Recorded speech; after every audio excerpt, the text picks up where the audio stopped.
السلام علیکم ورحمۃ اللہ وبرکاتہ۔ ان الحمد للہ نحمده ونستعینه ونستغفره ونؤمن به ونتوکل علیہ ونعوذ باللہ من شرور انفسنا ومن سیئات اعمالنا، من يهده الله فلا مضل له ومن يضلل فلا هادي له، واشهد ان لا اله الا الله وحده لا شريك له، واشهد ان محمدا عبده ورسوله۔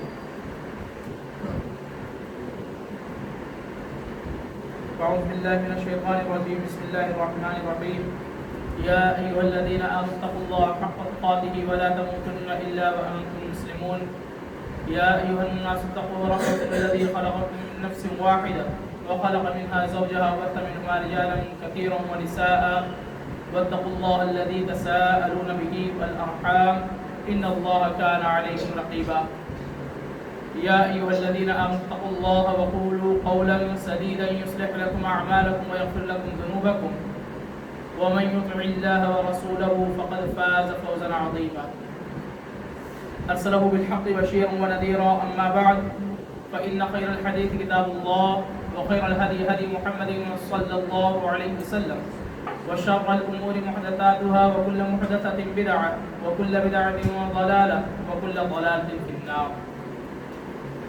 أعوذ بالله من الشيطان الرجيم، بسم الله الرحمن الرحيم، ولا تقربوا الزنا إنه كان فاحشة، وقال الله تبارك وتعالى في موضع آخر في كلامه، إن الذين يحبون أن تشيع الفاحشة في الذين آمنوا لهم عذاب في الدنيا ولهم في الآخرة عذاب۔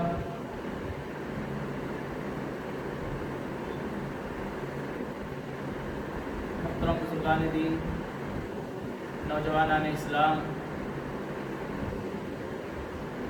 نونہالان اسلام، باعزت، باعصمت، بابردہ میری ماں اور بہنوں، گزشتہ درس میں ارتداد کا فتنہ اور اس کے اسباب کیا ہیں اس تعلق سے باتیں چلی تھی۔ کچھ نکات، کچھ اسباب آپ کے سامنے پیش کیا تھا، اسی سلسلے کو آگے بڑھاتے ہیں۔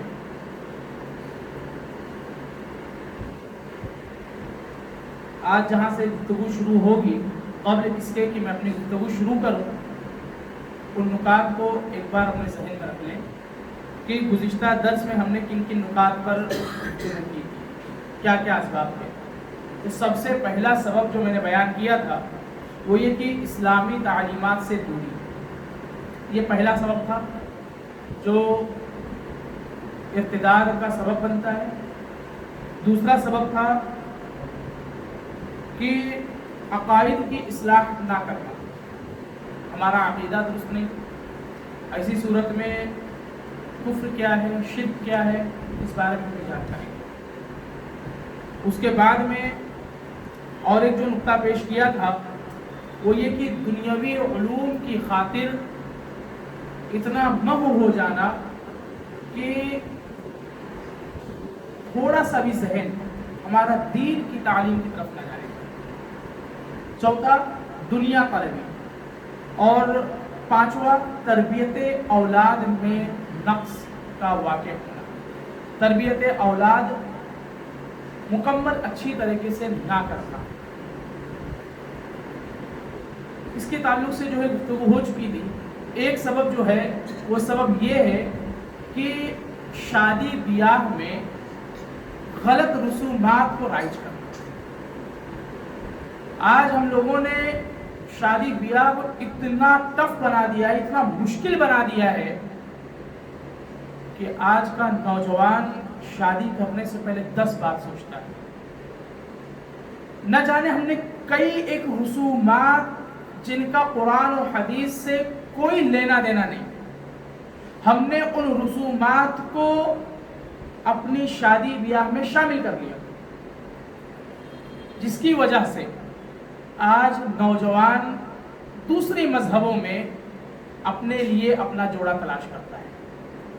اسے پتا ہے کہ میں اگر اپنے مذہب میں اگر اپنا رشتہ تلاش کرتا ہوں یا کرتی ہوں تو ایسی صورت میں مجھے ان رسوم کو ادا کرنا، ان رسومات کو ادا کرنا ہوگا، ان رواج کی کو جو ہے ترویج دینی ہوگی، اسی طریقے سے اتنا میرا خرچہ ہوگا۔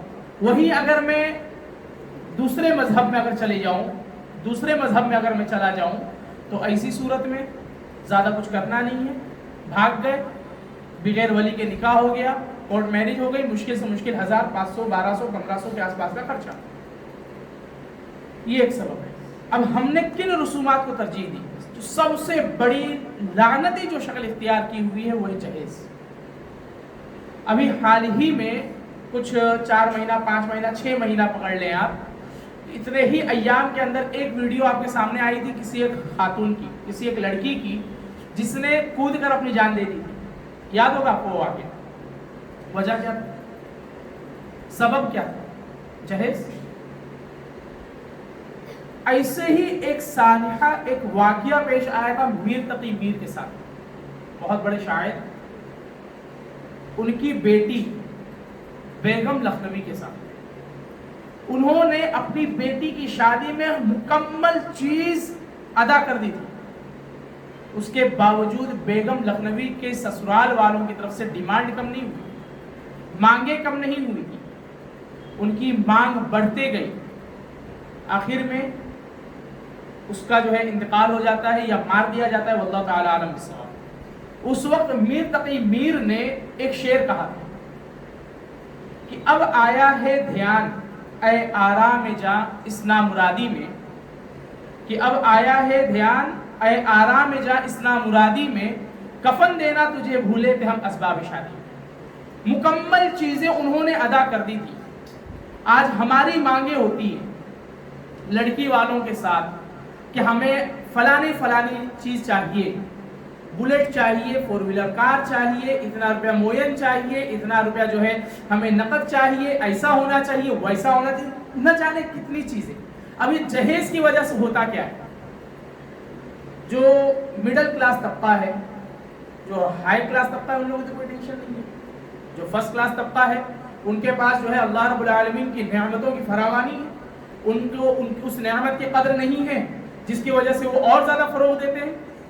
مڈل کلاس طبقہ اس سے متاثر ہوتا ہے، جس کی وجہ سے خواتین اپنے گھر کو چھوڑ کر وہ حکم جو قرآن مجید نے کہا تھا وَقَرْنَ فِي بُيُوتِكُنَّ وَلَا تَبَرَّجْنَ تَبَرُّجَ الْجَاهِلِيَّةِ، تم اپنے گھروں کو لازم پکڑ لو، وہ لڑکی وہ خاتون اپنے گھر کو فلانگتی جاب کے لیے۔ اب جب جاب کے لیے جاتی ہے، وہاں پر ہم جانتے ہیں کہ آفسوں کے اندر جو جاب ہوتی ہے وہاں پر اپنا ایک فرینڈ سرکل ہوتا ہے، کئی طرح کے لوگ ہوتے ہیں، فرینڈشپ بڑھتی ہے، بات آگے چلتی ہے، اور یہ ایک سبب بن جاتا ہے جس کی وجہ سے ایک خاتون خانہ اپنے مذہب کو فلانگ جاتی ہے، اپنے مذہب کو کراس کر جاتی ہے۔ اسی طریقے سے ایک سبب جو بنتا ہے وہ یہ کہ انسان سوشل میڈیا کا استعمال غلط طریقے سے کرتا ہے۔ سوشل میڈیا جہاں پر جس پلیٹ فارم سے آج بہت زیادہ کام دین کا ہو سکتا تھا، عقیدے اور منہج کا ہو سکتا تھا، ہم نے محض اس کو عریانیت کی ایک شکل دے دی۔ آج اگر ہم لوگ سوشل میڈیا کا استعمال دیکھتے ہیں، سوشل میڈیا کے اوپر وائرل ہوئے ویڈیوز دیکھتے ہیں، تو ہو سکتا ہے کہ 100 میں سے 10 ویڈیوز آپ کو کچھ قرآن و حدیث کی باتوں سے مل جائے، لیکن جو 90 ویڈیوز جو ہمارے سامنے سے جو گزر جاتے ہیں، انسٹاگرام کی ریلز ہو، فیس بک کی سٹوری ہو، واٹس ایپ کا اسٹیٹس ہو، جو کچھ بھی ہو، جس بھی شکل میں ہو، آپ دیکھیں فیس بک کی جو سٹوری ہوتی ہے اکثر وہی عریانیت بھری، گانوں والی، ڈانس والی، اور ان کے اندر جو سب سے بیسک چیز ملتی ہے وہ یہ کہ مسلمان لڑکیاں اس کے اندر زیادہ انوالو ہیں۔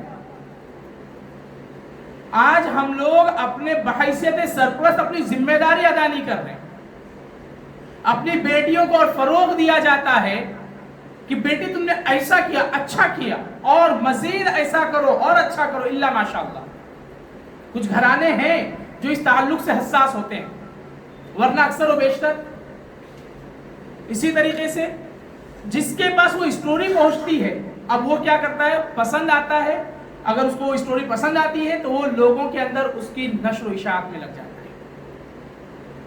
کان کھول کر ایک آیت کریمہ سن لو، ان الذین یحبون ان تشیع الفاحشہ، وہ لوگ جو فحش چیزوں کو پھیلانا پسند کرتے ہیں، لہم عذاب علیم فی الدنیا، ان کے لیے دردناک عذاب دنیا ہی میں تیار کیا گیا ہے۔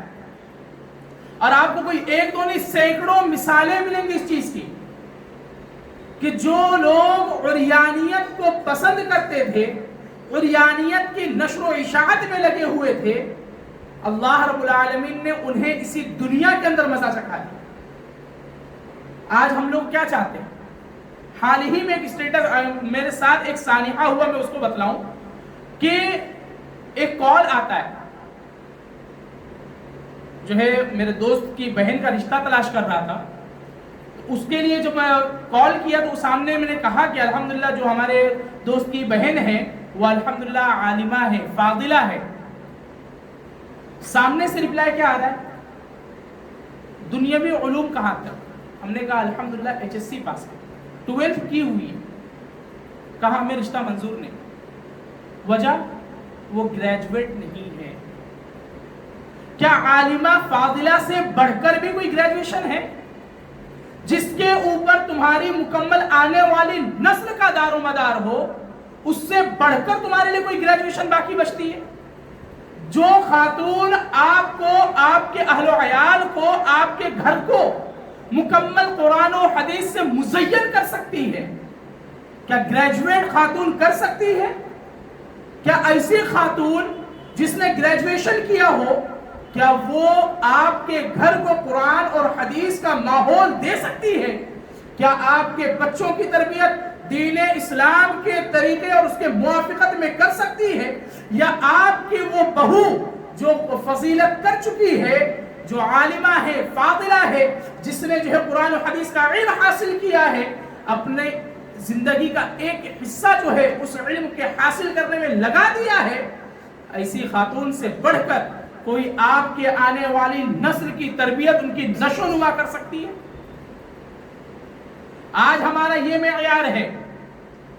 وہ خاتون، وہ لڑکیاں جلد از جلد پسند آتی ہیں جو کالجوں کے اندر جا کر تعلیم حاصل کرے۔ میں یہ نہیں کہتا ہوں کہ تعلیم حاصل کرنا غلط ہے، اور نہ ہی میں یہ کہتا ہوں کہ لڑکیوں کا کالج میں جانا جو ہے یہ حرام کام ہے یا یہ نہیں کرنا ہے۔ نہیں، تعلیم حاصل کریں، اسلام نے تعلیم سے روکا نہیں ہے، لیکن مکمل با پردہ ہو کر۔ پردے کے آڑ میں ایک وہ خاتون، ایک وہ لڑکی جو عالمہ کرتی ہے، فاضلہ جو ہے کرتی ہے، عالمہ ہے، فاضلہ ہے، فضیلت کا کورس کی ہوئی ہے، وہ خاتون بھی جب کہیں پہ درس دینے کے لیے جاتی ہے مکمل حجاب و نقاب میں ہوتی ہے، گرچہ اس کا جو ہے سابقہ جو ہے خواتین سے ہی پڑھنا ہے، خواتین ہی کی مجلس ہو، لیکن مکمل حجاب و نقاب میں کرتی ہے۔ ایسے مراحل سے جب ایک انسان اور خصوصاً امت مسلمہ جب گزرتی ہے، کیا امپریشن پڑے گا لوگوں کا؟ کالجوں کے اندر جائیں، بغیر پردے کے جائیں، اور آج کل کے نقاب، اللہ اکبر، وہ نقاب کم اور شیروانی کی شکل زیادہ لگتی ہے۔ کبھی تو ایسا بھی محسوس ہوتا ہے کہ شاید سے کہ یہ جو لڑکی نے نقاب پہنا ہے، نقاب نہیں ہے بلکہ اپنے کسی بھائی کی شیروانی اٹھا کر لے کر چلی آئی ہو، یوں اس طریقے سے جو ہے ڈائمنڈ لگے ہوں، اس کے اوپر جو ہے نقش و نگار ہوں، اور نہ جانے کیا کیا۔ نقاب کسے کہا جاتا ہے؟ نقاب لگانے کی وجہ کیا تھی؟ پردہ کرنے کی وجہ کیا تھی؟ سوچا کبھی اس بارے میں؟ نہیں۔ حد تب ہوتی ہے جب یہی نقاب پہن کر لوگ سوشل میڈیا پر ڈانس کرتی نظر آتی، اور ایسی ایسی لڑکیوں کے نام آج لوگ وائرل ہوتے ہوئے دیکھتے ہیں۔ جن میں سے ایک نام اس اسٹیج سے، اس جگہ سے نام لینا تک گوارا نہیں، ورنہ کیا پتا ہمارا نوجوان طبقہ سامنے بیٹھا ہوا ہے، میں نام لوں جا کے یوٹیوب پہ سرچ کر بیٹھے. ایک خاتون، ایک لڑکی ہے جو رہنے والی بنگال کی، رہتی ہے گجرات میں، اس کے باوجود وہ جو ویڈیو جو بناتی، مسلمان لڑکی ہے، نام تک مسلمان ہے، کام اس کے مسلمان کے، لیکن اس کی جو حرکتیں ہیں وہ حرکتیں اس کے کسی کافر سے کم نہیں ہیں. ایسی ویڈیو سامنے آتی ہے کہ اللہ کی قسم ایمان کی حفاظت کرنا مشکل ہو جائے. یہ مسلمان اس طریقے سے اس کا استعمال، سوشل میڈیا کا استعمال اس طریقے سے، اور اس کے باوجود بھی ہمارا سرپرست طبقہ اپنی بچیوں اور اپنے بچوں کے تعلق سے اتنا لاپرواہ. ہاتھ میں موبائل تھما لیے، ہاتھ میں موبائل پکڑا دیا گیا، کبھی یہ نہیں سوچا گیا کہ ہمارے بچے نے اس کا استعمال کیسے کیا ہے، کبھی اس کی ہسٹری چیک نہیں کی گئی. اور بعض بچے تو اتنے ہوشیار ہوتے ہیں کہ گرچہ تمام کے تمام چیزوں پر لاک ہو، اس کے باوجود ہسٹری کلیئر کرنے میں بہت ماہر ہوتے ہیں. اس کے باوجود اگر سرپرست چاہے تو ان کی نگرانی کر سکتا ہے، راہ فرار اختیار نہیں کر سکتا کہ میں اپنے بچے کے پاس گیا لیکن اس نے پیج چینج کر دیا، میں اپنے بچے کے پاس گیا اس نے مکمل جو ہے موبائل کی ہسٹری ڈیلیٹ کیا تھا. نہیں، اگر آپ بحیثیت سرپرست ہیں تو ایک بات یاد میں رکھیں، اللہ کے رسول صلی اللہ علیہ وسلم کی وہ حدیث یاد رکھیں کہ تم میں سے ہر ایک شخص کیا ہے، نگراں ہے، اور ہر کسی سے اس کی نگرانی کے بابت سوال کیا جانے والا ہے. اگر آپ بڑے بھائی ہیں تو آپ اپنے چھوٹوں پر بحیثیت نگراں، اگر آپ بڑی بہن ہیں تو آپ کی بھی ذمہ داری ہے کہ اپنے چھوٹوں پر جو ہے نظر رکھیں. آپ اگر چھوٹے ہی ہیں آپ کی بھی ذمہ داری ہے کہ آپ اپنے بڑوں پر جو ہے نظر رکھیں، اس وجہ سے کیونکہ آپ کو آپ کے بڑوں کے ہی نقش قدم پر چلنا ہے. آپ والدین ہیں، اپنے بچوں پر نظر رکھیں. سوشل میڈیا پر ایک نوجوان جو ہے بہت زیادہ فیمس تھا، کیا نام تھا اس کا، جو مکمل بدن پہ جو ٹیٹو بنوایا ہوا تھا، دانش زین یا دانش ذہان، واللہ اعلم، کچھ ایسے کچھ نام. جب اس شخص کا انتقال ہوا، اس کی قبر تیار ہے لیکن غسل نہیں دیا جا رہا ہے. کیوں؟ مکمل جسم پر ٹیٹو ہونے کی وجہ سے. لہم عذاب فی الدنیا، دنیا میں انہیں عذاب کا مزہ چکھنا ہے. مفتیوں نے، علماء نے فتویٰ جاری کیا کہ پہلے اس کے مکمل ٹیٹو کو نکالا جائے، تیزاب سے جو ہے اس کے مکمل ٹیٹوز کو نکالا گیا. آج ہمارا نوجوان اس کی جو ہے فین فالوئنگ میں جاتی ہے. آپ کے بھی سامنے ایک ویڈیو وائرل ہوئی ہوگی، دو شخص ہیں، ایک جن انٹرویو لے رہا ہے، وہ کہتا ہے کہ 5 نبیوں کے نام بتائیں. کتنے؟ 5 نبیوں کے. انبیاء کرام کتنے ہیں؟ کم و بیش 1,24,000. جن کے قرآن میں جن کا اگر تذکرہ دیکھنے جائیں تو کم از کم 25 سے 27 انبیاء کرام کا تذکرہ ہے، اور زیادہ ہی ہوگا. جس کے اندر سے اگر ہم لوگ نام کے اعتبار سے اگر دیکھنے جائیں تو تقریباً یوسف علیہ السلام کے نام پر ایک سورت ہے، ابراہیم علیہ السلام کے نام پر ایک سورت ہے، محمد صلی اللہ علیہ وسلم کے نام پر ایک مکمل سورت ہے. اسی طریقے سے قرآن مجید میں موسیٰ علیہ السلام کا نام موجود ہے، ابراہیم علیہ السلام کے ساتھ میں اسماعیل علیہ السلام کا نام موجود ہے، اسحاق علیہ السلام، یعقوب علیہ السلام کے نام جو ہے اس کے قرآن مجید میں موجود ہیں. لیکن وہ نوجوان نام لینے سے قاصر رہا. دوسرا سوال، 5 صحابہ کرام کا نام بتا دیا. پہلا سوال کیا تھا؟ 5 نبیوں کا نام. دوسرا سوال، 5 صحابہ کرام کا نام بتلا دو. انٹرویو لینے والا بھی مسلمان ہے، جس سے لیا جا رہا ہے وہ دونوں بھی مسلمان ہیں اور دونوں کے دونوں جواب نہیں دے پا رہے. کیا ہم اپنے نوجوان کو یہ تعلیم دے رہے ہیں؟ کیا ہم اپنے نوجوان کو یہ تربیت دے رہے ہیں؟ اگر ہم اپنے نوجوان کے تعلق سے ایسے ہیں تو یقین مانے کہ پھر ان کا یہ عمل جو ارتداد کی شکل اختیار کر رہا ہے میری نظر میں کوئی غلط نہیں ہے. اس وجہ سے کیونکہ ہم نے ان کی جو تربیت کی ہے وہ اسلامی گھرانے کے اعتبار سے ہے ہی نہیں, اسلامی تعلیمات کے اعتبار سے ان کی تعلیم ہی نہیں ہے, ان کی تربیت نہیں ہے, ان کی نشو و نما نہیں ہے. وہ کہاں سے اسلامی سانچے کے اندر ڈھل سکتے ہیں؟ اگر انہیں اسلامی سانچے میں ڈھالنا ہے تو ایسی صورت میں ہم پر یہ فرض عائد ہوتا ہے, ہمارا یہ فریضہ بنتا ہے کہ ہم انہیں اسلامی واقعات سنائیں. ایک چھوٹا سا بچہ بمشکل 5.5-6 سال کے آس پاس کا ہوگا, اور میں اپنے آنکھوں دیکھی حال بتا رہا ہوں. اب تو مطلب بڑا ہو گیا ہوگا, آج سے تقریباً 2017-18 کی بات, جب میں مطلب کہیں اور تراویح پڑھانے کے لیے گیا ہوا تھا. وہاں پر میں نے وہ چیز دیکھا, بلڈانہ کے اندر تراویح پڑھانے کے لیے گیا تھا. وہاں پر وہ 5.5 سے 6 سال کا بچہ, اس سے اس کے چچا سوال کرتے ہیں کہ بیٹا تمہیں کیا بننا ہے؟ انہوں نے کیا کہا, اس چھوٹے سے بچے نے, مجھے اپنے اندر حضرت عمر ابن الخطاب رضی اللہ تعالیٰ عنہ کی شخصیت پیدا کرنی. اللہ, کس کی شخصیت پیدا کرنی ہے؟ بولو, کس کی؟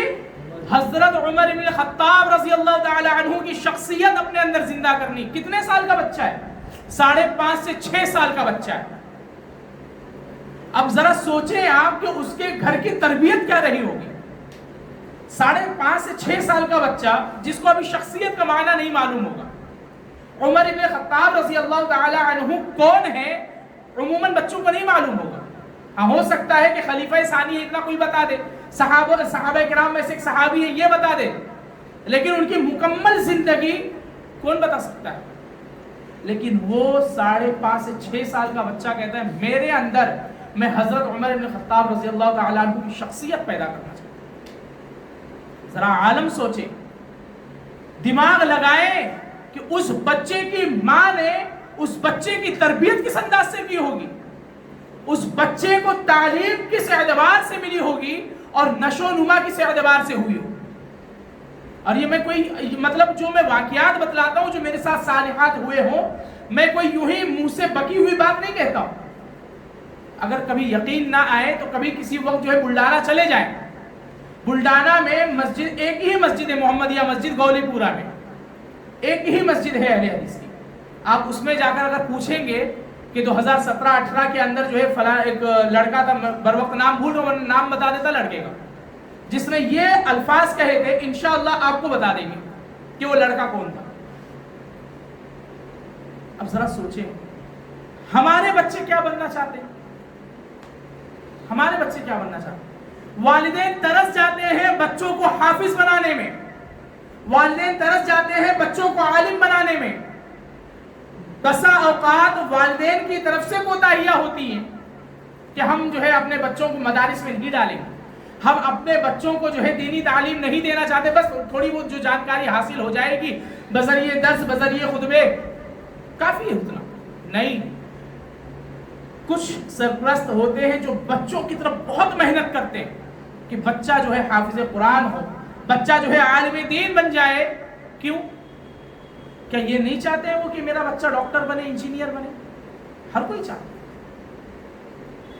کیا یہ اچھا ہے کہ ڈاکٹر عبداللہ آ رہے ہیں, یا یہ زیادہ اچھا ہے کہ حافظ اور ڈاکٹر عبداللہ آ رہے ہیں؟ تصور کریں, حافظ بھی ہو عالم بھی ہو پلس میں دنیا کی کوئی بھی ڈگری حاصل کرے, بہتر کون؟ کیا وہ محض ایک ڈاکٹر, یا حافظ پلس عالم پلس ڈاکٹر, حافظ پلس عالم پلس انجینئر؟ کون بہتر ہو سکتا ہے؟ قرآن مجید نے جہاں کہیں پر بھی اور احادیث نبویہ میں جہاں کہیں پر بھی علم کی فضیلت کو بیان کیا ہے, کس بنیاد پر کیا؟ دنیاوی علوم کے, عصری تعلیم کے؟ نہیں, دینی تعلیم کو لے کر، دینی تعلیم کے فروغ کو لے کر یہ وہی چھوٹے بچے جو نورانی قاعدہ پڑھنے سے اپنا سفر شروع کرتے ہیں اور بخاری کی حدیث پر جو ہے ایک لمبا عرصہ گزارتے ہیں، یہ وہ بچے ہیں جب یہ لوگ چلتے ہیں جنت کی راہوں میں سے ایک راہ اللہ رب العالمین بنا دیتا ہے، جہاں بیٹھتے ہیں فرشتے اپنے پروں کو بچھا دیتے ہیں، مچھلیاں دنیا کی تمام تر مخلوقات حتیٰ کہ مچھلی ان کے لیے مغفرت کی دعائیں کرتی ہے۔ اور کوئی ایجوکیشن ہے؟ ایسے ایجوکیشن کے لیے، ایسی تعلیم کے لیے ایک لڑکی کو ریجیکٹ کر دیا جائے، بات کچھ ہضم نہیں ہوگی۔ ٹھیک ہے، آپ کو ماڈرن کلچر رہنا ہے، جس اعتبار سے رہنا رہے، آپ کا ویل سیٹل بزنس ہو، جو کچھ بھی ہو، ٹھیک ہے، لیکن آپ کے گھر کے بچوں کی نشو و نما کون کرے گا؟ اس طرف ہماری زندگی، اس طرف ہمارا دماغ ہے۔ پھر وہی سوشل میڈیا کی بات آئے گی۔ اس سوشل میڈیا پر جو لوگ وائرل ہوتے ہیں، لوگ پسند کرتے ہیں کہ ہمارا داماد ایسا ہو، ہماری بہو ایسی ہو۔ مسلمانوں کو حساس ہونے کی ضرورت ہے۔ اپنے گھرانے میں ایسے لڑکے کو داماد بنانے اور ایسی لڑکی کو بہو بنانے کی ضرورت ہے جو آنے والی نسلوں کی اچھی طریقے سے نشو و نما کر سکے۔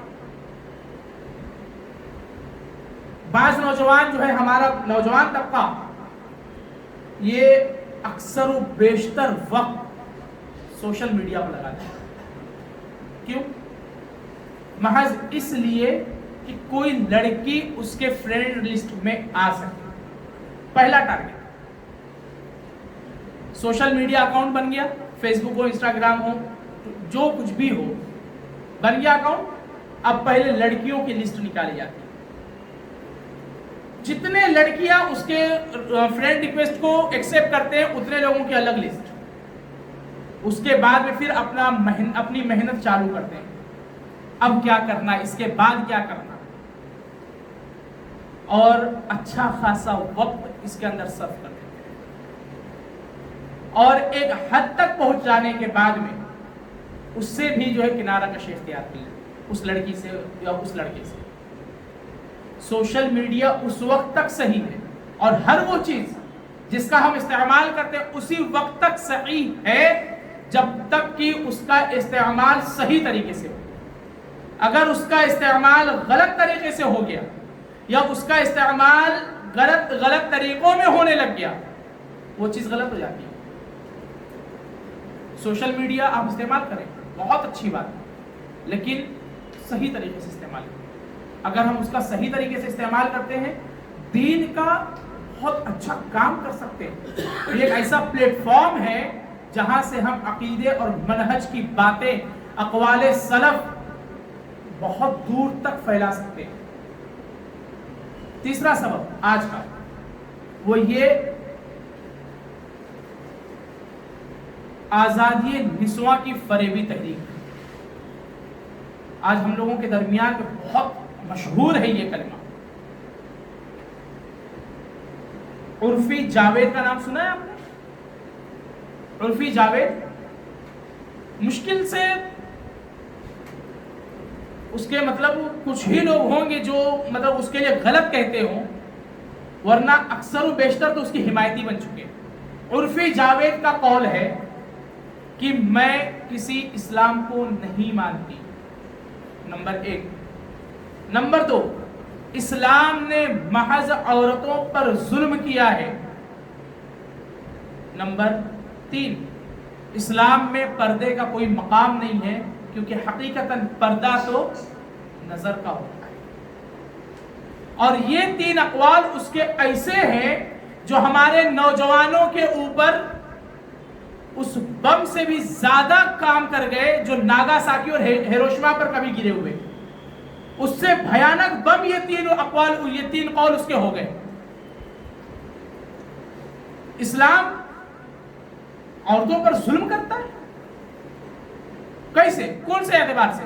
آپ اسلام کے پہلے عورتوں کی تحریک اٹھا کر دیکھیں، یہودیت سے پوچھیں، عیسائیت سے پوچھیں، دوسرے اور دیگر مذاہب سے پوچھیں، اسلام کے آ جانے کے بعد بھی دیگر مذاہب سے آپ جا کر پوچھیں کہ انہوں نے خواتین کو کیا دیا ہے،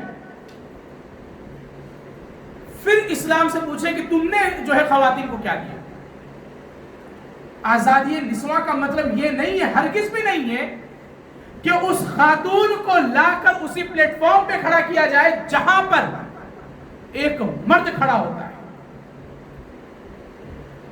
تم اپنی چہار دیواری میں رہ کر جو کچھ کر سکتی ہو کرو، اس چیز کی آزادی ہے۔ مکمل پردے میں رہ کر تم جو کچھ کر سکتی ہو صحیح کا، قرآن و حدیث کے موافق کا کرو، اسلام نے اس کے لیے منع نہیں کیا۔ اسلام نے منع کہاں کیا ہے؟ جب تم چہار دیواری کو پھلانگتی ہو، بے پردہ ہو کر جب تم باہر نکلتی ہو، اس وقت میں اسلام نے تمہیں روکا ہے۔ وَقَرْنَ فِي بُيُوتِكُنَّ وَلَا تَبَرَّجْنَ تَبَرُّجَ الْجَاهِلِيَّةِ الْأُولَىٰ۔ قرآن مجید نے کہا کہ تم اپنے گھروں کو لازم پکڑے رکھو اور تم لوگ زمانے جاہلیت کی طریقے سے بناؤ سنگار کا استعمال نہ کرو۔ آج آزادی نسواں کے نام پر مخلوط تعلیم بالکل عام ہو چکی ہے۔ مخلوط تعلیم جانتے ہو؟ مخلوط تعلیم جہاں پر لڑکے اور لڑکیاں ایک ساتھ تعلیم حاصل کریں اسے مخلوط تعلیم کہتے ہیں۔ ایک ہی وقت میں لڑکے لڑکیاں دونوں، ایسے بھی اسکول میں نے دیکھے جہاں پر ایک وقت مقرر کر دیا جاتا ہے صرف لڑکوں کے لیے مکمل اسٹاف کے ساتھ، دوسرا وقت جو ہے مقرر کر دیا جاتا ہے محض لڑکیوں کے لیے۔ وہ تو ٹھیک ہے، اسکول ایک ہے، دونوں کی تعلیم ہو رہی لیکن وقت الگ الگ، وہ مخلوط تعلیم نہیں ہے۔ مخلوط تعلیم ایک ہی وقت میں لڑکے اور لڑکیاں ایک کلاس میں ایک جگہ پر بیٹھ کے تعلیم حاصل کریں، یہ ہے آزادی نسواں۔ آزادی نسواں کیا ہے؟ بے حجاب بے نقاب ہو کر بغیرتوں کی طرح باہر کھلے عام نکل جانا۔ چھوٹی سی مثال دیتا ہوں، ایک چاکلیٹ لے لیں گی آپ، چاکلیٹ کو جو ہے زمین پر رکھ دیں جس کی پلاسٹک نکلی ہوئی، چوٹی اس پر جلدی لگتی ہے یا دوسرا ایک چاکلیٹ لے کے اس کی پلاسٹک نہ نکالیں ویسے ہی رکھ دیں، چوٹی اس پر جلدی لگتی ہے، خود موازنہ کریں۔ بازار سے جاتے ہیں، بازار سے لوٹتے سمے گوشت لیتے ہیں، گوشت کو پلاسٹک کے اندر ریپ کیوں کیا جاتا ہے؟ ہاتھ میں بھی تو لا سکتے ہیں جیسے سبزی لے کر آتے ہیں۔ ہمیں یہ بات پتہ ہے کہ جب تک کہ وہ چاکلیٹ یا وہ گوشت پلاسٹک کے اندر ہے تب تک وہ محفوظ ہے، جیسے ہی وہ چاکلیٹ یا وہ گوشت جو ہے پلاسٹک سے باہر آئے گا وہ کسی نہ کسی چیز کا شکار ہو جائے گا۔ یہی حال خواتین کا ہے۔ خواتین جب تک کہ نقاب میں ہے تب تک دنیا اپنی اوقات میں رہے گی، لیکن جب خاتون خانہ اپنے نقاب سے باہر آتی ہے یہ دنیا اپنی اوقات بھول جاتی ہے۔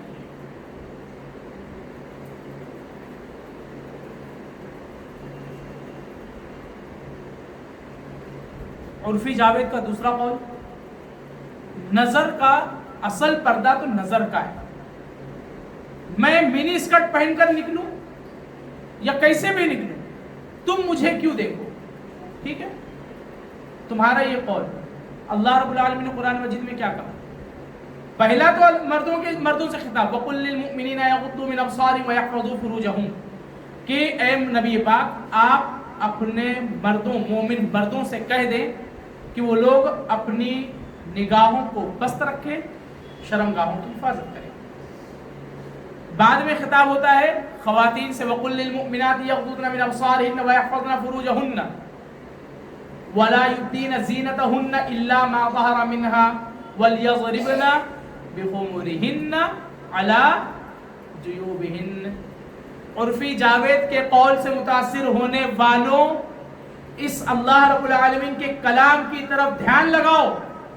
اللہ رب العالمین کا کلام کہتا ہے کہ نبی پاک تم مومنہ عورتوں سے کہہ دو، پہلی چیز نظروں کی حفاظت، وَقُلْ لِلْمُؤْمِنَاتِ يَغْضُضْنَ مِنْ أَبْصَارِهِنَّ، تم اپنے نظروں کو نیچے رکھو. وَيَحْفَظْنَ فُرُوجَهُنَّ، دوسری چیز اپنے شرمگاہ کی حفاظت. وَلَا يُبْدِينَ زِينَتَهُنَّ، تیسری چیز تم لوگ بناؤ سنگار کی چیزوں کو ظاہر نہ کرو. إِلَّا مَا ظَهَرَ مِنْهَا، مگر وہ چیز جو ظاہر ہو جائے. اور وَلْيَضْرِبْنَ بِخُمُرِهِنَّ عَلَى جُيُوبِهِنَّ، چوتھی چیز وہ یہ کہ تم اپنے گریبان کو جھلکنے نہ دو، اپنے روپٹے کو اپنے گریبان پر ڈال کر رکھو. اگر نظروں کا ہی حقیقتاً پردہ ہوتا تو اللہ رب العالمین وَلْيَضْرِبْنَ بِخُمُرِهِنَّ عَلَى جُيُوبِهِنَّ کا لفظ استعمال کیوں کرتا؟ اور ہماری یہ مسلم معاشرہ خصوصاً نوجوان طبقہ اس کے اس قول سے اتنا متاثر ہوتا ہے کہ وہ منی اسکرٹ پہن کر باہر نکلتا ہے، اور ہمارے سرپرستوں کی غیرت مر جاتی ہے کہ وہ کپڑے پہن کر باہر نکلے، اور ہمارا سرپرست طبقہ، بڑا بھائی، بڑی بہن، والدین، دادا، دادی، جتنے بھی لوگ ہیں، وہ لوگ اسے اس حال میں باہر جاتا ہوا دیکھیں. باہر جاتا ہوا تو درکنار پیسے دیے جاتے ہیں تاکہ وہ ایسے کپڑے خرید سکے. عالم سوچے ذرا، اپنا موازنہ کریں. قرآن مجید کی تعلیم کیا ہے، عرفی جاوید کی تعلیم کیا ہے، اور ہمارا عمل کس سے موافقت کرتا ہے، اس کا رزلٹ کیا آئے گا. اور آ چکا، آئے گا نہیں، آ چکا. امت مسلمہ کی ایک بڑی جماعت ارتداد کا شکار ہو رہی ہے. وجہ یہی چیز. آج ہم لوگوں نے آزادی نسواں کو یہ شکل دے دی کہ خاتون خانہ گھر سے باہر کسی بھی لاہیے سے جا سکتی ہے، خاتون خانہ گھر سے باہر جاب کے لیے بھی جا سکتی ہے. آج آپ مارکیٹ میں چلے جائیں، مارکیٹ میں آپ کو مردوں سے زیادہ خواتین کی بھیڑ نظر آئے گی. میں خواتین کی غلطی یہاں نہیں رکھتا، میں غلطی رکھتا ہوں مردوں کی. کیوں؟ مردوں نے اپنی ذمہ داری ادا نہیں کی. الرجال قوامون علی النساء، قرآن مجید نے کہا کہ مردوں کو اللہ رب العالمین نے عورتوں پر قوام بنایا ہے. ٹھیک ہے، آپ کو جاب کے لیے جانا ہے، آپ جاب سے آتے بھی ہو گھر پہ، آتے آتے کیوں نہ اتنا سامان لے آؤ کہ دوسرے دن آج جب جاب سے آ رہے ہو اتنے وقت کا نکل جائے. سامان لانے کی ذمہ داری کس کی تھی؟ مردوں کی تھی. ادا کون کر رہا ہے؟ خواتین. گھر کے مکمل ساز و سامان لانے کی آج ذمہ داری مردوں نے خواتین پر دے دی. ایسی حال میں وہ خاتون کرے تو کیا کرے؟ میں یہ نہیں کہوں گا کہ خواتین ہی ہر جگہ غلط ہے، نہیں، خواتین ہر جگہ غلط نہیں ہے. یہاں پر غلطی مردوں کی ہے کہ مردوں نے اپنی ذمہ داری کو نہیں سمجھا.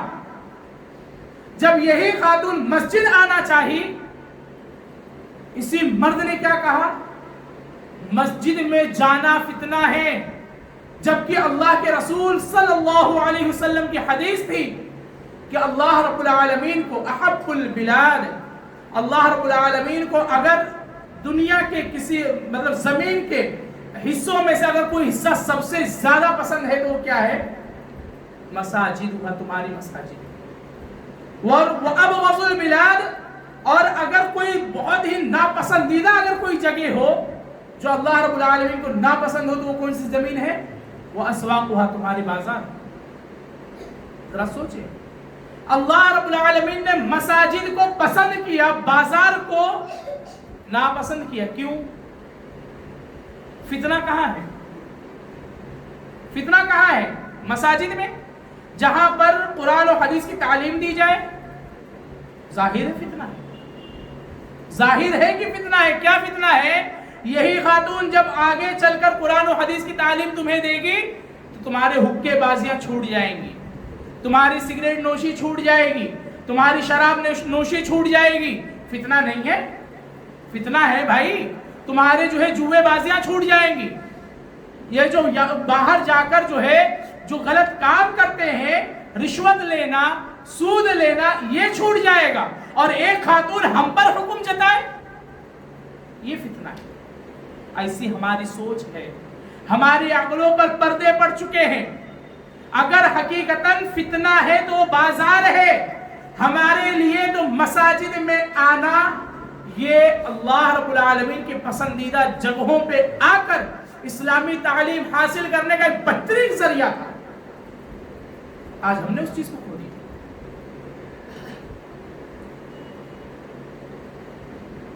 اسی طریقے سے خواتین کو اسلام نے اور ایک چیز سے نوازا، وہ ہے ان کی عزت، ان کے لیے زندگی۔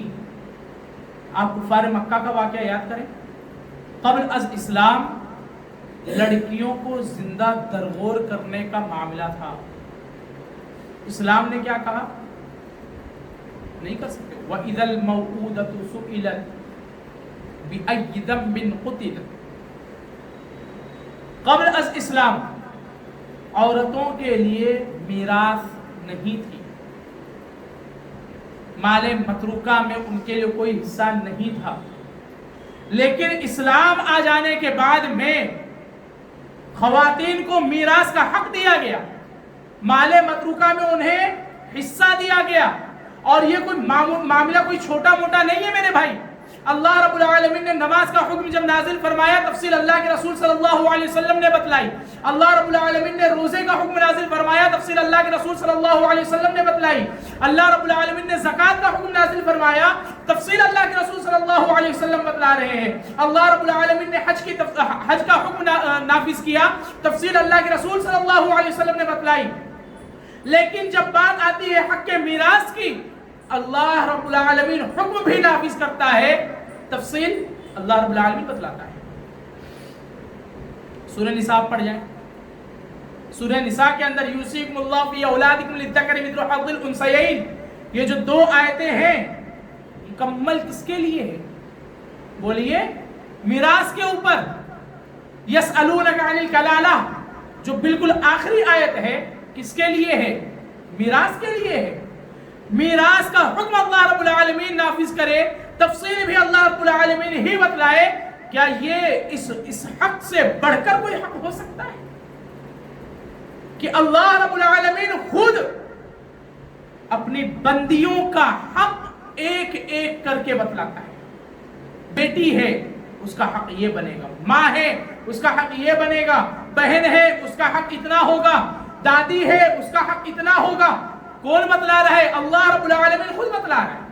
اس سے بڑھ کر بھی کوئی حق چاہیے؟ اپنے ذہن کو صاف کریں، آزادی نسواں کی فریبی تحریکوں سے بچیں۔ آزادی نسواں کے نام پر چلائی جانے والی تمام تر مہم صرف اور صرف اسلام، اہل اسلام کی دشمن ہو سکتی ہے، کبھی ان کی حمایت نہیں کر سکتی۔ اسی طریقے سے کثرت ازواج کا ناپید ہونا، آج ہمارے مسلم معاشرے میں ایک سے زائد نکاح کرنا جرم تصور کیا جاتا ہے۔ اولاً تو پہلی بیوی اسی چیز کو جا کر کورٹ میں پیش کر دیتی ہے، کیس بنا ڈالتی ہے۔ رہی صحیح کسر ہمارے مرد چھوڑ دیتے ہیں۔ ہمارے مردوں نے بھی یہ تصور کر لیا کہ ہم ایک سے زائد شادی نہیں کر سکتے۔ الحمدللہ کئی لوگوں کو جانتا ہوں جو من استطاع منکم الباء کے زمرے میں آتے ہیں، جو ایک کے ساتھ دو نہیں، تین نہیں، چار شادیاں اگر بیک وقت کرے تو بھی وہ اپنے مکمل ذمہ داری ادا کر سکتے، تمام لوگوں کے ساتھ حقوق میں مساوی برتاؤ کر سکتے۔ لیکن نہیں، کثرت ازواج یعنی یہ ایک فتنہ، کثرت ازواج یعنی ہوس پرستی، کثرت ازواج یعنی شہوت پرستی۔ آج ایسے ایسے ناموں سے لوگ یاد کرتے ہیں۔ کثرت ازواج نہ ہونے کی وجہ سے آپ جانتے ہو کتنا بڑا فتنہ پیدا ہوا۔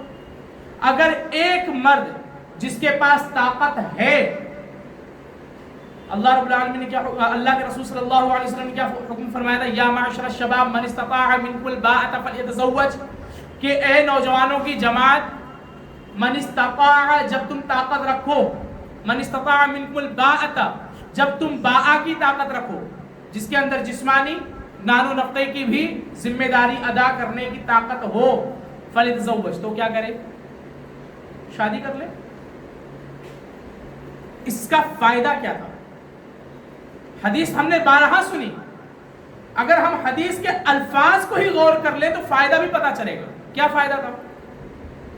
فَإِنَّهُ أَغَضُّ لِلْبَصَرِ وَأَحْسَنُ لِلْفَرْجِ، یہ شادی تمہاری نگاہوں کی حفاظت کرنے والی ہے، نگاہوں کو نیچی رکھنے کا ضامن ہے، تمہاری شرمگاہوں کی بھی حفاظت کرنے والی ہے۔ اور اگر ایسا نہیں ہے تو تم کیا کرو؟ روزے رکھو، کیونکہ روزہ الصوم جنۃ، روزہ کیا ہے؟ ڈھال ہے۔ آج یہ کثرت ازواج نہ ہونے کی وجہ سے آج مرد دوسری جگہوں پر، خواتین دوسری مذہبوں میں جاتے ہیں۔ اگر وہی چیز ایک مرد اپنے ساتھ میں 4 اگر کی طاقت رکھتا ہے، 3 کی طاقت رکھتا ہے، 2 کی طاقت رکھتا ہے، تو کم از کم دوسری کی حفاظت کر سکتا تھا کہ نہیں کر سکتا تھا؟ اور دوسری وہ لڑکی جو جہیز کے نام سے ڈر کر غیر مذہب میں جاتی ہے، دوسرے مذہب کو اپنا لیتی ہے، وہ صحیح اسلامی عقیدے کی چھاؤں میں، اسلام کے سائے شفقت میں پروان چڑھتی کہ نہیں چڑھتی؟ بتلائیں یہاں پر غلطی کس کی؟ دونوں کی، مردوں کی بھی ہے، عورتوں کی بھی۔ آپ دیکھیں اللہ کے رسول صلی اللہ علیہ وسلم کا جو زمانہ تھا، اب زمانہ دیکھیں۔ ایک صحابی اللہ کے رسول صلی اللہ علیہ وسلم کے پاس آتے ہیں، کہتے ہیں اللہ کے رسول صلی اللہ علیہ وسلم مجھ پر بہت زیادہ تنگی ہے، مال کی فراوانی نہیں ہے، کمائی دھمائی کچھ نہیں ہے۔ جو سوال آج ہمارے پاس ہوتا ہے، مولوی صاحب کیا کریں، کچھ کمائی دھمائی ہے نہیں، کیا کیا جائے؟ اللہ کے رسول صلی اللہ علیہ وسلم نے کیا کہا تھا؟ جاؤ شادی کرو۔ شادی کی، کچھ دنوں کے بعد میں صحابی کا اللہ کے رسول صلی اللہ علیہ وسلم کے ساتھ ملنا ہوتا ہے۔ تمہاری زندگی اب کیسی چل رہی؟ صحابی رسول کہتے ہیں کہ اللہ کے رسول ابھی بھی کوئی خاص افاقہ نہیں ہوا۔ کیا کہا؟ دوسری شادی کر۔ غالباً 2 یا 3 شادیاں کر لینے کے بعد میں پھر جب وہ صحابی جب اللہ کے رسول صلی اللہ علیہ وسلم سے ملاقات کرتے ہیں، اس وقت میں اللہ کے رسول نے جب پوچھا کہ اب تمہاری حالت کیا ہے، کیا کہا؟ الحمدللہ، اب کافی بہتر ہے۔ اب میرا سوال ان لوگوں سے ہے جو لوگ یہ کہتے ہیں کہ ہم طاقت نہیں رکھتے ہیں۔ صحابی کے پاس بھی طاقت نہیں تھی، برابر ہے نہیں ہے؟ صحابی کے پاس بھی طاقت نہیں تھی، مال کی وجہ سے ہم ڈر رہے ہیں کہ ہم نان و نفقہ نہیں اٹھا سکتے۔ ٹھیک ہے، آپ کو اس اعتبار سے اگر نان و نفقہ نہیں اٹھا سکتے ہو، آپ کی ایک حد تک سوچ ٹھیک ہے، لیکن اللہ کی ذات سے اتنا زیادہ نہ محروم ہو جانا، لا تقنطوا من رحمت اللہ۔ آپ دوسری شادی کا پلان بنائیں، انشاءاللہ اللہ رب العالمین آپ کی اس دوسری بیوی کا خرچہ آپ کے کہاں سے آ کر دے گا، آپ گمان نہیں کر سکتے۔ وَيَرْزُقُهُ مِنْ حَيْثُ لَا يَحْتَسِبُ، اللہ رب العالمین روزی کا انتظام ایسی جگہ سے کرتا ہے جہاں بندہ گمان نہیں کر پاتا۔ لیکن مرد اس بارے میں نہیں سوچتا۔ دوسری چیز، اگر مرد نے ٹھان لی ہو، خاتون اس چیز کو ناپسند کرتی ہے، ہمیں خاتون سے کوئی لینا دینا بھی نہیں ہے، خاتون کی اجازت ضروری ہے، کسی حدیث سے ثابت ہے، میرے اپنے علم میں نہیں ہے کہ خاتون کی اجازت ضروری ہے۔ البتہ ہوگی ایک چیز ضرور، آپ نے جب دوسری شادی کر کے آنی ہے گھر میں، پہلی والی اپنا سامان اٹھا کر سیدھا میکے، یہ ہوگا ضرور۔ اور اگر وہ میکے نہیں گئی تو اتنا کنفرم ہے کہ 3-4 دن آپ کو جو نئی نویلی دلہن آئی بھی ہے اس سے چولہا چکی کروانی پڑے گی، نہیں تو آپ بھوکے رہو۔ یا تو آپ کے پاس پیسہ زیادہ ہو کہ آپ ہوٹل بازی کر سکو، ہوٹل میں جا کے کھانا کھا لو، اور یا تو دوسرا آپشن یہ ہے کہ جو نئی نویلی دلہن آئی ہوئی ہے اس سے چولہا چکی کروا لو، کیونکہ پہلی والی اگر میکے نہیں گئی تو 3-4 دن تو آپ بھوکے ہی رہنے والے ہو۔ یہ آج ہمارا معاملہ۔ اب بتلائیں، اگر یہی کثرت ازواج ہوتی، آج لوگوں کے اندر اس تعلق سے اگر رجحان ہوتا تو آج کم سے کم کچھ نہیں تو ایک مرد جس کے پاس طاقت ہے باآ کی اور وہ جانتا ہے کہ میں ان کے درمیان جو ہے کیا کہتے ہیں اس کو عدل و انصاف قائم رکھ سکتا ہوں، کم سے کم کچھ نہیں تو ایک لڑکی کی زندگی بچا سکتا نہیں کیا۔ اللہ رب العالمین نے قرآن مجید کے اندر بھی تو یہی حکم دیا ہے۔ سورہ نساء کے اندر سورہ نمبر 4 پارہ نمبر 4 آیت نمبر غالباً 3 یا 4 وَأَنْكِحُوا الْأَيَامَ مِنْكُمْ، اللہ رب العالمین نے فرمایا فَانْكِحُوا مَا طَابَ لَكُم مِّنَ النِّسَاءِ مَثْنَى وَثُلَاثَ وَرُبَاع، 4 تک کی اجازت ہے۔ لیکن ایک چیز وہاں پہ آگے فرما دیا کہ فَإِنْ خِفْتُمْ، اگر تمہیں ڈر ہو اللہ تعدلوا کہ تم نان و نفقے کی بات نہیں کی، نان و نفقے کی بات نہیں کی، کیا بات کی؟ فَإِنْ خِفْتُمْ اللہ تعدلوا، اگر تم ان کے درمیان عدل و انصاف قائم نہ کر سکو۔ معنی کیا ہوا؟ اگر آپ نے پہلی والی پر اتنا خرچہ کیا کہ اس کو جو ہے آپ نے جا کے 10,000 کی شاپنگ کروا دی تو اتنی طاقت ہو کہ دوسری والی کو بھی 10,000 کی شاپنگ کرواؤ، نہیں تو بھائی آپ نے جب اس کو نہیں آپ کے پاس اتنی اوقات نہیں کہ دوسری والی کو نہیں دلا سکتے تو پہلی والی کو بھی مت دلاؤ۔ محبت کے اندر ایک فطری چیز ہے کہ کسی سے محبت کم زیادہ ہو سکتی ہے، لیکن نان و نفقے کے اندر دونوں کی برابری ہونی چاہیے۔ اگر تم اس چیز کے اندر اگر اپنے عدل و انصاف کو قائم نہ کر سکو فواحدۃ، تو کیا کرو؟ ایک کرو۔ آج ہم لوگوں کا کیا ہے؟ فَإِنْ خِفْتُمْ أَلَّا تَعْدِلُوا فَوَاحِدَةً، اس کے پہلی والی آیت کریمہ بھول گئے، اور وہ بھولے نہیں ہے بھائی، حقیقت یہ ہے کہ بیوی کے خوف نے بھلا دیا ہے، حقیقت یہ ہے کہ بیوی کے خوف نے بھلا دیا ہے، کیونکہ اگر ہم نے دوسری کر لی تو پکی بات، وہ جو میں نے شروع میں کہی نا 2 باتیں پکی بات ہے، یا تو ہوٹل میں کھانا کھا کر رات گزارو اور یا تو نئی نویلی سے نئی نویلی سے جو ہے چولہا چکی کروا لو۔ ڈر اتنا زیادہ ہے کہ بھائی نہیں، فواحدۃ، میرے پاس طاقت نہیں ہے، میں عدل و انصاف نہیں کر سکتا۔ اس طرف بھی ہمارا دھیان، ہمارا رجحان ہونا چاہیے۔ اسی طریقے سے فیشن پرستی ایک اور نقطہ، ایک اور سبب، وہ ہے فیشن۔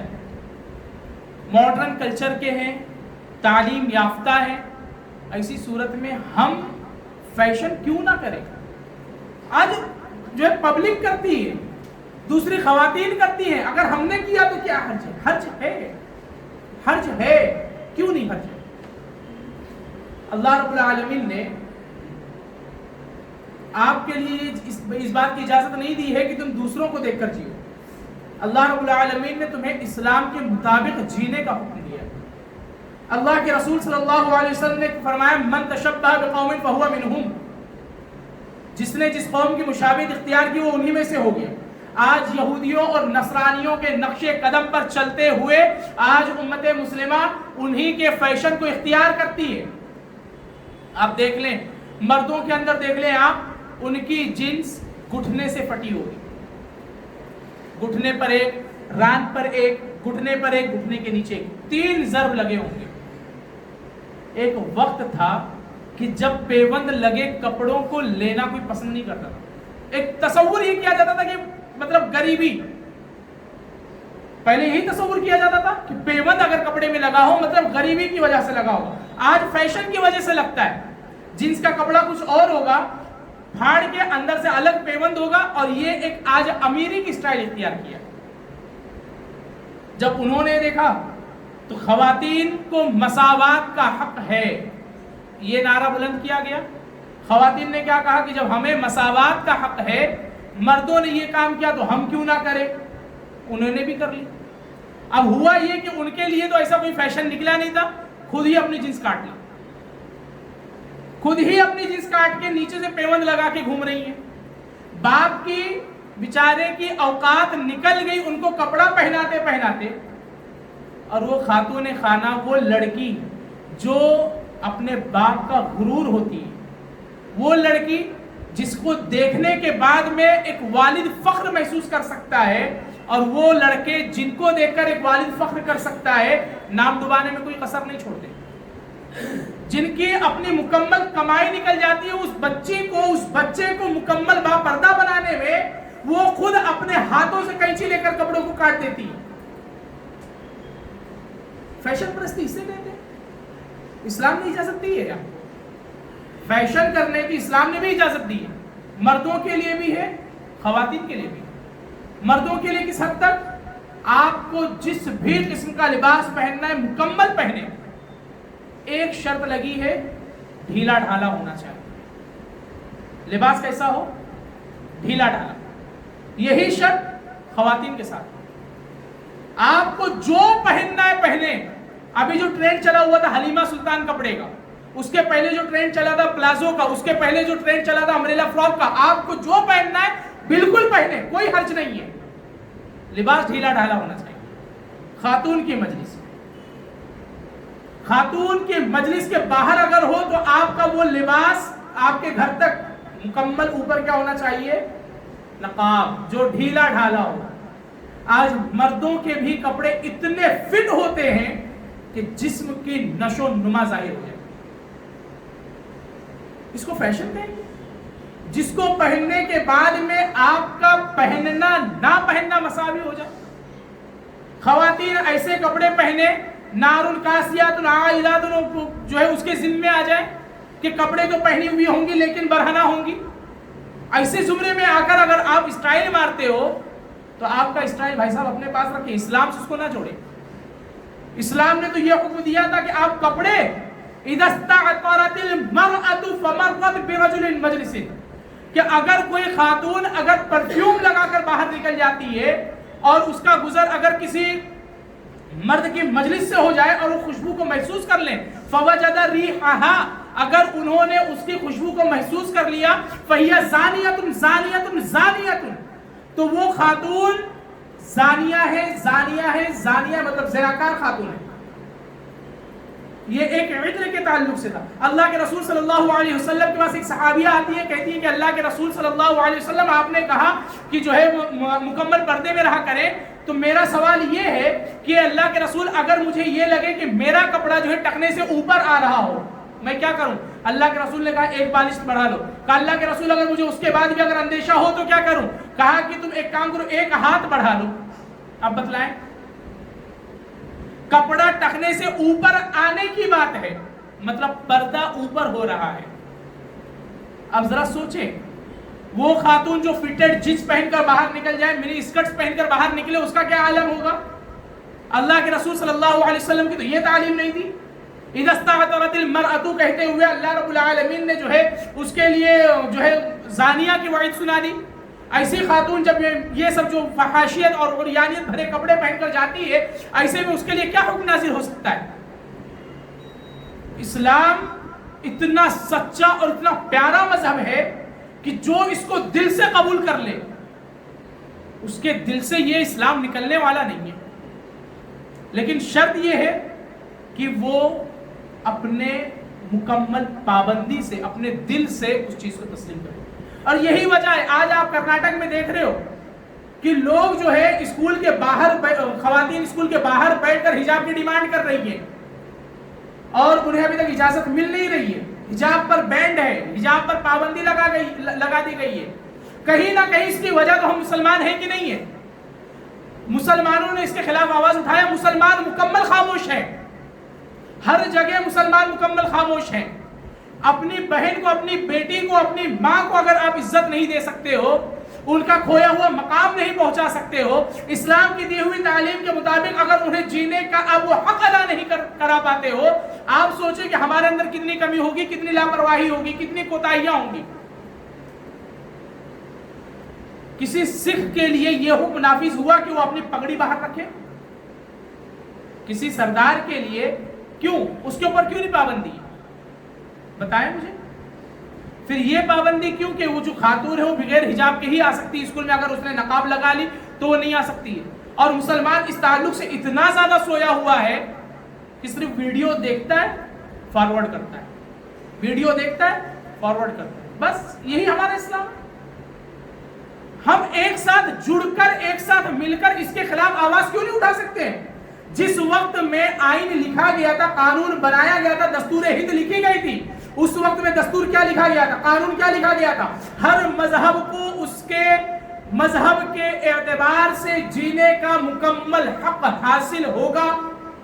لکھا تھا نہیں لکھا تھا؟ دستور ہند میں جا کر دیکھیں آپ. کیوں نہیں ہے؟ سوال کیوں نہیں اٹھایا جا رہا؟ مسلمان آج اللہ کی قسم مسلمان بالکل ڈرا ہوا ہے. مسلمان صرف اپنے آپ کو اسلام کہلوانے کا حق رکھتا ہے، لیکن وہ حقیقت مسلمان نہیں ہے، اسلام والا کہلواتا ہے، لیکن اتنا ڈرا ہوا ہے کہ وہ کھل کر بات نہیں کر سکتا ہے، وہ کھل کر اپنی آواز نہیں اٹھا سکتا ہے، اپنے حق کو حاصل نہیں کر سکتا ہے. کوتاہی ہم میں، غلطی ہم میں، ورنہ کیا مجال تھی کہ ہمارے کو ہمارے مذہب کے اعتبار سے ہماری مائیں اور بہنیں اسکول کے باہر پروٹیسٹ کرے اور انہیں ان کا حق نہ ملے. اگر ہم لوگ اسلامی تعلیمات کو اپناتے ہیں، قرآن اور حدیث کے مطابق اگر اپنی زندگی کو گزارتے ہیں، تو انشاءاللہ یہ ارتداد کا فتنہ نہیں ہوگا.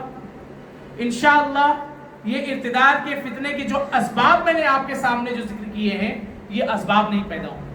اور جب یہ اسباب پیدا نہیں ہوں گے تو انشاءاللہ آنے والی نسل ایک خوشگوار ماحول میں اپنے دم کو لے گی، اپنے سانس کو لے گی، محسوس کرے گی.